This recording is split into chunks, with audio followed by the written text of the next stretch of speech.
Let's talk about English vocabulary and how to practice new words. എനിക്കറിയാം നിങ്ങൾക്ക് നന്നായിട്ട് മലയാളത്തിൽ ചുറ്റുമുള്ള കാര്യങ്ങളെ പറ്റിയൊക്കെ ചോദിച്ചാൽ സംസാരിക്കാൻ അറിയാമെന്ന്. പക്ഷേ അത് ഇംഗ്ലീഷിൽ സംസാരിക്കുമ്പോൾ നിങ്ങൾക്ക് വേർഡ്സ് കിട്ടാറില്ല. It's fine, it's normal, it happens to me, it happens to everyone. കാരണം എന്താന്ന് വെച്ചാൽ നമ്മൾ കുറെ വേർഡ്സ് മനസ്സിൽ സ്റ്റോർ ചെയ്ത് വെച്ചിട്ടുണ്ട്, പക്ഷെ അത് കറക്റ്റ് ആയിട്ട് യൂസ് ചെയ്യാറില്ല. നമ്മൾ ന്യൂ വേർഡ്സ് ഒക്കെ പഠിക്കുമ്പോൾ നമ്മൾ ഉണ്ടാക്കുന്ന ബിഗസ്റ്റ് മിസ്റ്റേക്ക് ആണ് നമുക്ക് ആവശ്യമില്ലാത്ത കുറച്ച് വേർഡ്സ് പഠിച്ചു വെക്കുക എന്നുള്ളത്.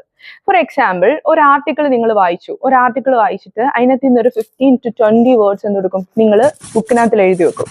ഓക്കെ, നിങ്ങൾ തന്നെ വിചാരിച്ചിട്ടുണ്ടോ അത് നിങ്ങൾക്ക് യൂസ്ഫുൾ ആയിട്ടുള്ള വേർഡ്സ് ആണെന്ന്? ഓക്കെ, അതായത് നിങ്ങൾ ആ മീഡിയ ഏജൻസിയിൽ വർക്ക് ചെയ്യുന്നില്ല, നിങ്ങൾ ആ ആർട്ടിക്കിളിന്റെ ഓതറോ ഒന്നും അല്ല, അപ്പൊ ആ വേർഡ്സ് അത്രയും കടുകട്ടിയുള്ള വേർഡ്സ് നിങ്ങൾക്ക് ആവശ്യമില്ല. അപ്പൊ നിങ്ങൾ എന്താ ചെയ്യേണ്ടതെന്ന് വെച്ചാൽ നിങ്ങളുടെ ഡെയിലി ലൈഫിൽ നിങ്ങൾക്ക് യൂസ്ഫുൾ ആവുന്ന വേർഡ്സ് ഒക്കെ പഠിച്ചു വെക്കുക. ഫോർ എക്സാമ്പിൾ, നമുക്ക് സിനോണിംസ് വെച്ചിട്ട് സ്റ്റാർട്ട് ചെയ്യാം. നിങ്ങൾക്കറിയാം ഹാപ്പി എന്ന് പറയുന്ന word. How many synonyms can you produce for this word? നിങ്ങൾക്ക് ആംഗ്രി എന്ന് പറയുന്ന വേർഡ് അറിയാമല്ലോ. How many more synonyms can you produce for this word? ഇതുപോലെ ഡെയിലി ലൈഫിൽ നമ്മൾ യൂസ് ചെയ്യുന്ന കുറച്ച് വേർഡ്സ് ഉണ്ട്. Nice, happy, angry, good. ഇതിന്റെയൊക്കെ സിനോണിംസ് പഠിച്ചു വെക്കുക. അപ്പൊ നിങ്ങൾക്ക് ഇത് യൂസ് ചെയ്യുന്ന കുറച്ച് സിറ്റുവേഷൻസ് വരുമ്പോൾ കുറച്ചുകൂടെ ബെറ്റർ ആയിട്ട് കോൺഫിഡന്റ് ആയിട്ട് സംസാരിക്കാൻ പറ്റും, because you have a lot of options.